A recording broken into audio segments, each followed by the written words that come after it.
I'm surprised you showed up. You disgust me, you stinky pauper. Chantelle Gorman pinched her nose with distaste as she stared at me in her extravagant evening dress.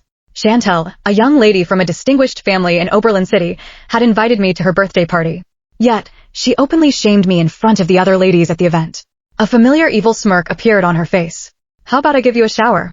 In the next second, she kicked me and sent me plunging into the swimming pool. To dress up nicely for her birthday party, I had spent all my savings, a measly $300, on a white dress. I scrambled back to the poolside, looking disheveled. My white dress, now translucent from the dampness, clung tightly to my body like kelp. The moisture felt uncomfortable.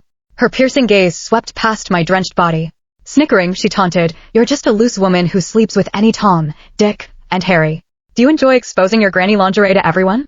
With arms crossed on my chest, I frantically escaped from the scene without looking where I was headed. Laughter exploded behind me. Unfortunately, I ran around like a lost puppy, as I wasn't familiar with the layout of the massive villa. The sky darkened. I finally came to a halt when I bumped into someone's solid chest. My nose was immediately filled with a woody scent. Clutching my reddened nose, I whispered an apology. "I am sorry." I heard a soft chuckle from atop. The man spoke in a beguiling voice. "Hi, kitty cat. Where are you from?" I looked up when I heard his attractive voice, and I momentarily lost myself in the beauty of his chiseled features that looked even more perfect under the moonlight. The man checked me out as well. The thin fabric could barely hide my hourglass figure under the moonlight. I appeared vulnerable, with my mouth gaping slightly from the shock. His eyes clouded over. Then, he scooped me up by my waist.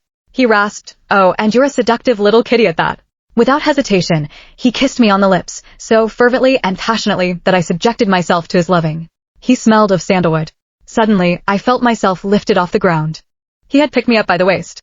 I let out a tiny gasp and stared at him pitifully like a deer in headlights. He cheered up at my innocence.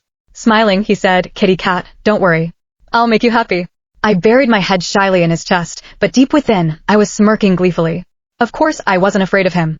Our encounter today was thanks to my careful planning, after all. I was a poor girl from the countryside who was scouted by an elite school due to my excellent grades. They offered me a full-ride scholarship and a generous stipend.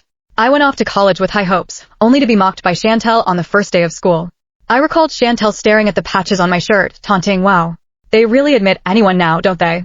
It was because of that statement that my world plunged into darkness.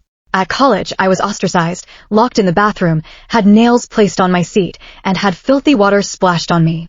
Chantelle and I might be college mates, but we couldn't be more different in our social status.